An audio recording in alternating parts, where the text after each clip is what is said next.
Hey everyone, welcome back to Rookies and Rulebooks. Today we're going to be sitting down with Zach, who plays Godrick the Warlock in our Waterdeep Dragon Heist campaign.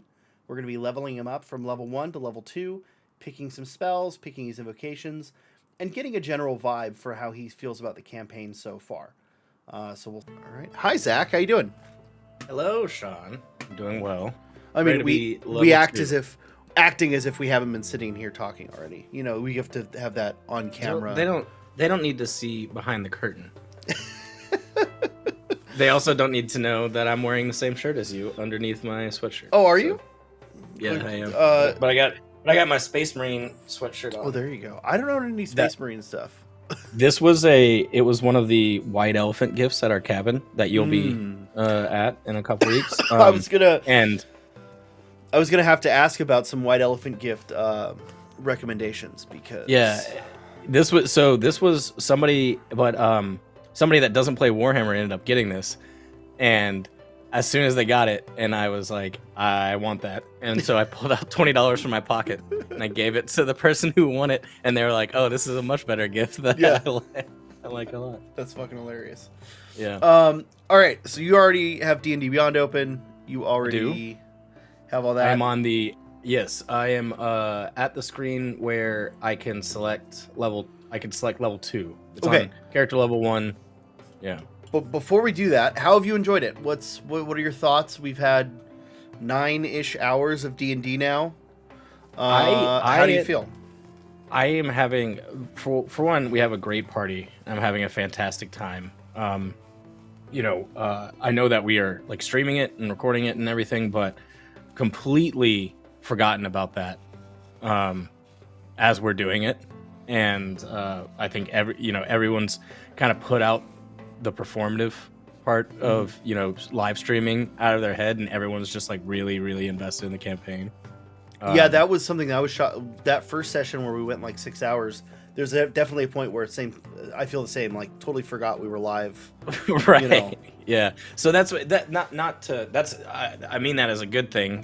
That it's just really fun. We're both streamers, and we played a lot of things on on stream, and there is that. A lot of times there's that element of like, this is fun, but it's not exactly what I would be doing if I wasn't doing it on the internet, and I haven't felt that at all. So because I think you and I are the same way when we find a video game where we're like, hey, this would be fun to stream.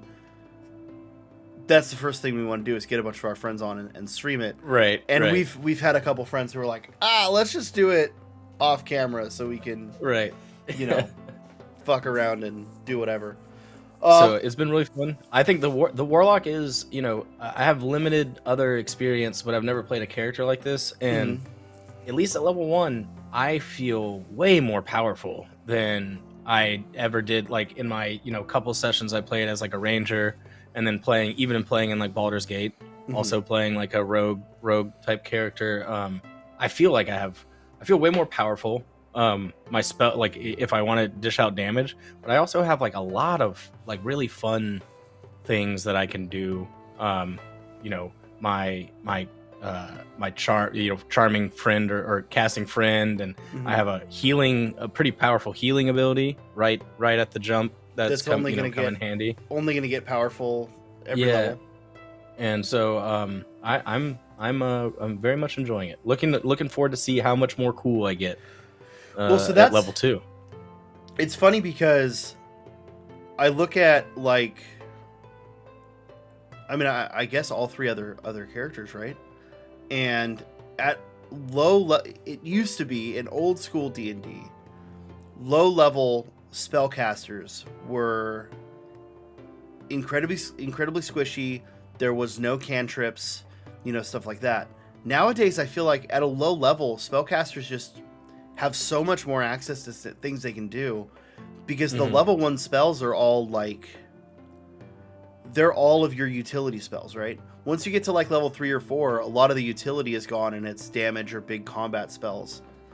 Right. But low level, you get things like detect magic, you get alarm, you get level 2, you're getting find person, stuff like that. It's like and then you just have I have Eldritch Blast in my pocket.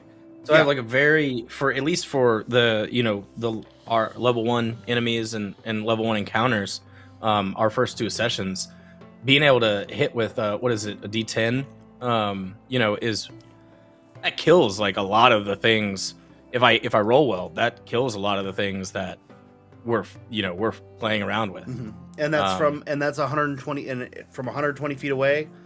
And I can do it every turn, like it makes, guiding bolt is a little bit more powerful, but it's, I can only do that once or twice. Yeah. So it's like so far I feel very powerful. You have beat the shit out of us. I've gone down to like, I've been knocked out once, at least, and I've gone down to 1 and 2 hit points. I'm currently sitting at 2 hit points, but I guess I will get full up when I level, right?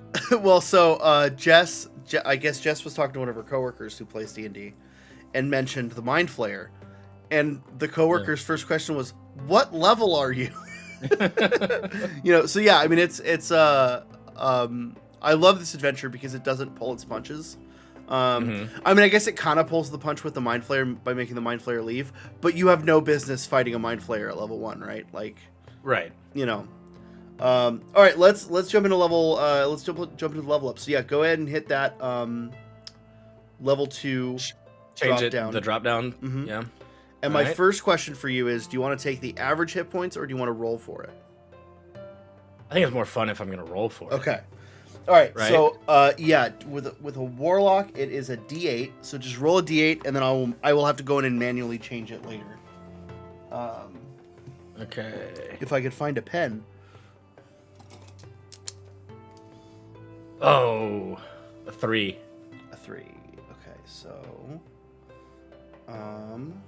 it's still more fun.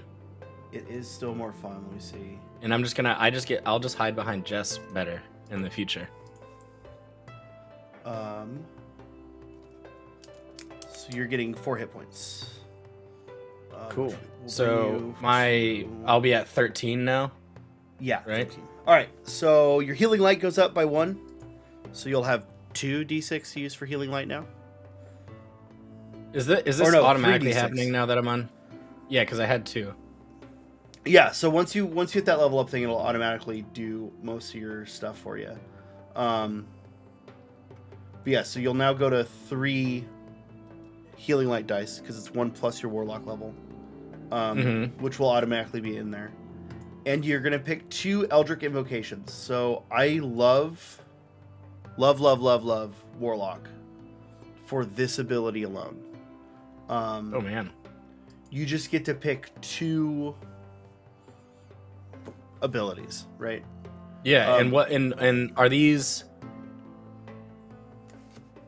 So if you click on it, it will show you what it does, right? Right.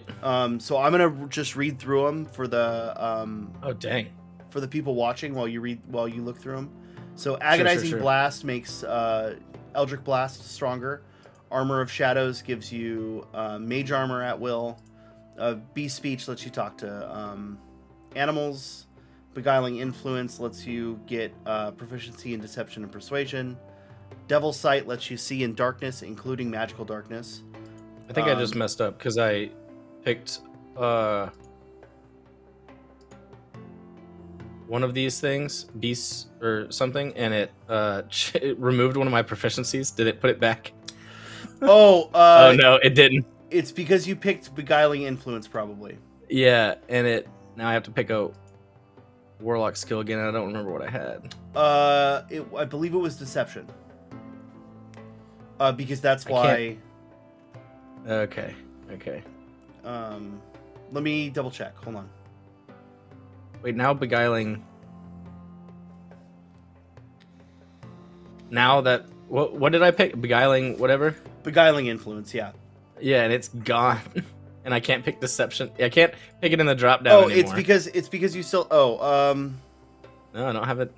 Refresh. Do me a favor. At the top right. I got it. Okay. I got it. Yeah, it's because Beguiling Influence is giving you Deception, so it's unlocking. Right. Yeah. It's unlocking that other proficiency. Right. For you to right. pick. Okay, just to get rid of that. should look at this. I should look. And at so this. these are just things that are gonna happen, or like, or like they're either effects that are like always happening, or I can just do. Or they're gonna give you access to a spell or something. I mean, they'll tell you. Some of them are once per day, but it'll tell you on there. So dang, I could just take Agonizing Blast and Eldritch Spear and just have like a crazy Eldritch Blast. Yeah, absolutely. Eldritch Mind gives you, I believe, advantage on concentration checks. Eldritch Spear, I don't remember what Eldritch Spear does. Makes it go farther, maybe? Yep, it does. It's makes it 300 meters. Eldritch Sight lets you cast Detect Magic at will. Eyes of the Runekeeper lets you read any language. Gaze of Two Minds lets you touch a willing humanoid and perceive through their thoughts. So you could basically use someone else as a drone. They still move, but you could see whatever they're seeing. So, for example, if like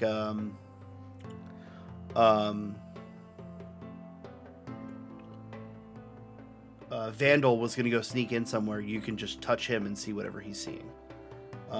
Or if you had a pet or something, you could do with them too.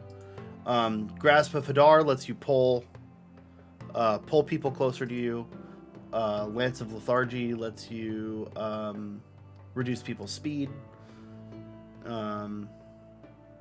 Mask of Many Faces lets you cast Disguise Self at will.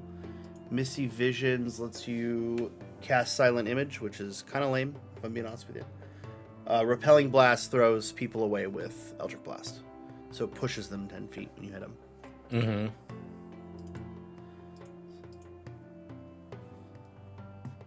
So really, it's whatever you think is coolest. Well, Eyes of the Runekeeper seems like it would be super cool. Because I'm kind of this, like, Scruff McGuff detective. I like Eyes and I took Eyes of the Runekeeper. I feel like it's kind of... it'd be a little broken. Like, or potentially in things that, like... Especially since we, so far in our... Especially in the second episode, we're doing a lot of, like... Looking around. Investigating. Can I read that? Like, you know, like when we find a marking on the wall, now that makes it basically so any language. So that would be like, I could also read what is it? Thieves can't. Yeah, so like that would be useful. So either right? Eyes of the Runekeeper or Eldritch Sight are both really good for that. Because Eldritch Sight is you can cast Detect Magic at will. Right. Really, what I should do is Eldritch Sight and Eyes of the Runekeeper, but I don't think I can pass up Agonizing Blast. Yeah. That's, I mean, it's like, not, again, I never want to tell you like, hey, this is what you should take. Agonizing Blast is the one that, like, if you're playing a Spellcaster Warlock, that's the, like, auto pick, right? Right. Like, I mean, we were just talking about how Eldritch Blast is just such an awesome thing to have as a cantrip, you know. So especially, you know, making it more powerful. I mean, I could go. There's two ways that I could go and just like take two Eldritch Blast things, like the range one, but I don't feel like I don't feel like range has been a super big limitation. And no, it'll be range. You don't really need more than 120. We're like doing quests in a city, right? So you don't really need more than 120 feet, right? And so I think it's going to be Agonizing Blast and Eyes of the Runekeeper. The other option is you could take Beguiling Influence to unlock another skill.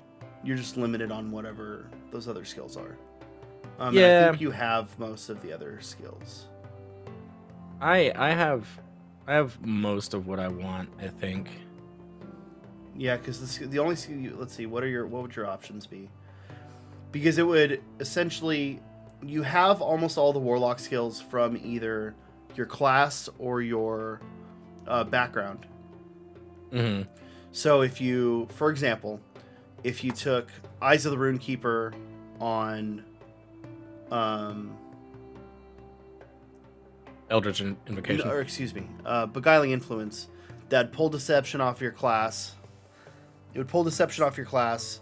Then you can take History for your class, which would pull History off of your background, and then you can put your background to whatever.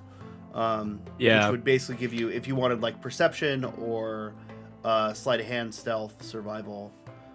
I think I'm okay with kind of the theme of the character right now. Yeah, if you were missing something like History or the only one I could see is Insight fitting the theme of the character or Perception. But I think that over the getting Agonizing Blast and Eyes of the Runekeeper is a bigger bonus than getting that an extra skill. Yeah, to me right now. I think you're right. Because what's I don't have my character sheet up anymore. But what's do you know what my charisma modifier is? +3. Yeah, so that's like +3 automatically to any roll. So that means that Eldritch Blast can do 4 damage no matter what. So that's pretty. So that's pretty decent. Yeah, because that's the drawback. That's the drawback of cantrip spells is you don't. So like with a bow and arrow, it's a D8 plus your dexterity, right? With a sword, it's a D6 plus your strength. The drawback on cantrip spells is you don't add that bonus. So Agonizing Blast kind of mitigates that. Yeah, and +3 is a pretty solid bonus. Yeah. So, yeah, absolutely. As far as the damage modifier goes. Absolutely. So that's what I'm gonna do for my Eldritch Invocations: Eyes of the Runekeeper and Agonizing Blast. All right. Okay. Well, there's less cool stuff in here now. See, and this is where you might not want Eyes of the Runekeeper, right? If you were to take Comprehend Languages as one of your spells, which lets you also understand Spoken. But it's a spell slot, so maybe not worth it. Cure Wounds is still an option. Hex is still an option. Yeah, Cure Wounds might be cool. That would really like solidify me into kind of the medic role. Well, you and Aurelia, right? Because Aurelia, her lay on hands went up to 10, and she also took Cure Wounds. Oh, cool. So if we did this, that's another D8 as a spell slot, but then I also have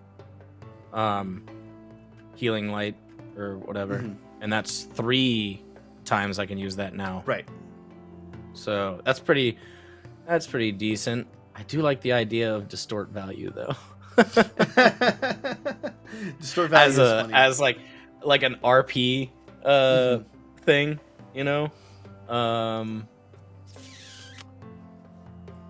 Yeah, I don't think I'm gonna take another like damage thing right now. No, I mean by taking Agonizing Blast, like your average damage goes up so much that.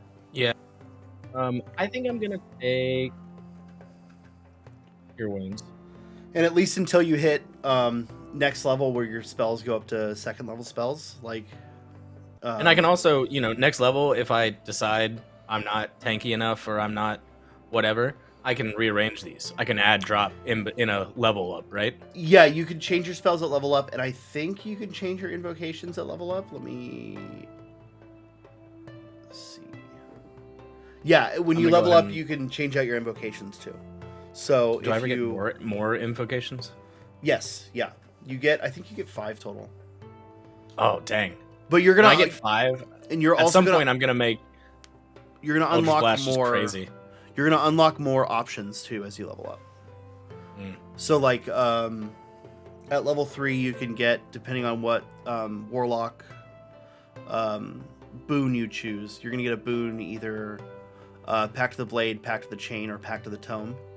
Depending on those, you'll get more invocation options. So Pact of the Blade is obviously sword wielding Warlock. Pact of the Chain gives you a familiar, a pet. And Pact of the Tome gives you ritual casting and spells outside of your class, which you already technically have spells outside your class, but it gives you, like, if you wanted to go bard or druid or something with that, you could. Right. That would probably be the way I go, unless some of the pets are really tanky, like not like cat dog class. They're like tankier, bear, wolf class size. Whatever that. In like if you're a ranger, there's that distinction of like you can have like the cat level, cat, dog, bird, rat, whatever, and then there's like bear, deer, wolf, like actual kind of helpful fighters. It's in between because your options are instead of, they're not tankier, they're more interesting for Warlock. So you basically get all the fine familiar options, which would be cat, dog, bird, whatever. Right. But you have the option to get a imp, a quasit, which is a little demon, a pseudo dragon, which is a little baby dragon. Little tiny snake with wings. No. This is, you get like an actual. It's like a little, just a little mini dragon. You could probably take a flying snake as a familiar. That's probably fine. I think like because I want to emphasize more. I haven't really done it as much, but like all of my casting is like wand based. Yeah. And I want to emphasize that more and like, start to use the wand in my actions a little bit more. Like if I'm going to be like detecting magic, I want to like tap a wall with the wand. Yeah, I like that type thing. So I will probably do the tome and just, flavor it into maybe something like that. My wand is more powerful. More towards that. Yeah. Cool. Well, Warlock is easy to level up as opposed to Jess, who didn't have any spells, and we had to go through all of the spells. Oh, geez. Yeah. Yeah. So, which we'll have to do the same thing with Jill, because she's getting spells too.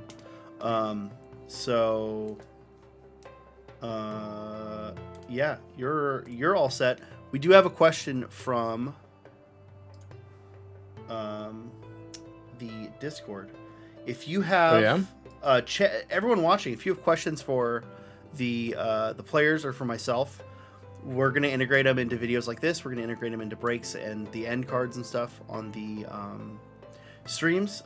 Throw them in the Discord. Go join our Discord, which I will post in the description of this video, and we'll include them when we do the level ups and little between session breakdown stuff like that. The question we have is from Carl, who is one of the players in my game. He plays a he plays a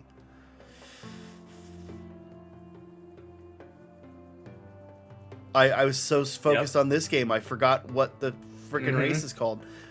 He plays a Kitsune fighter in my game, I believe. That's exciting. I have like 6 players in that game, so it's hard to remember. His question is, if your character wasn't an adventurer, what would they be doing now?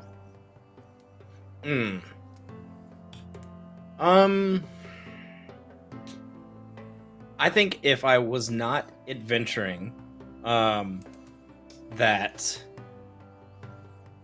I would... This is going to sound stupid, but I think if I was not adventuring, I would be finding an adventure. I think that my character is so interested in investigation and knowledge and research, and that this is just the current adventure. Means right? To an end. Like, otherwise, the point is the acquiring of knowledge and experiences and things like that. If I wasn't on this adventure with these friends, then presumably my research and something else would have piqued my interest, whether it be some other, magical object or hidden lost item or book or person. That I would be finding something else to sate my hunger for the quest. Zach, have you ever read the Dresden Files? I have not. Okay. but I have heard lots about them. I just you almost quoted his Yellow Pages listing there. Oh yeah. Yeah, because he's a wizard with a Yellow Pages listing. So it's lost items found. Right. Something like that. that. Yeah, that's exactly like I've tried not to make it to do it too deliberately because the parallels aren't exact, but I imagine that in my off time you would find me in like a Sherlock Holmes apartment, right? You know, where I had like a little chemistry thing going on over here and stacks and stacks of books and manuscripts and probably a Charlie Day style wall with string connecting things. And you come in and somebody comes in and says, "Hey, my great grandfather had this sword that has been lost to time, but if we could find it, it's like," and then like I'm already out the door, like walking down the street, like looking through something, and you're like, come on, like let's go. Where do we start? Got a bunch of old treasure maps and everything strewn across everywhere. Well, right. That's a great lead-in to Saturday. You guys get the deed to Troll Skull Manor, so maybe you can turn Troll Skull Manor into your little 2-1B. Maybe. Why do we get that? What? Remind me. I don't know. When did we? Because Volo can't pay you. Oh. Right. Did we go through that, or are you just spoiling for me? No, right I mean now? it's a preview. I mean it's gonna be it'll be okay. On the, It's preview. It'll be on the it's gonna be on the thumbnail. You guys are gonna see it, so it's fine. I hope you've enjoyed this video of our Rookies and Rulebooks leveling today. If you don't know, my name is Zach, and I play Godrick, the Leonin Warlock. So we hope you've been enjoying this, and if you'd like to see more and catch us on episode 3, please check us out this Sunday, the 10th at 2 p.m. Pacific, 5 p.m. Eastern, and see what kind of adventure we can have for ourselves.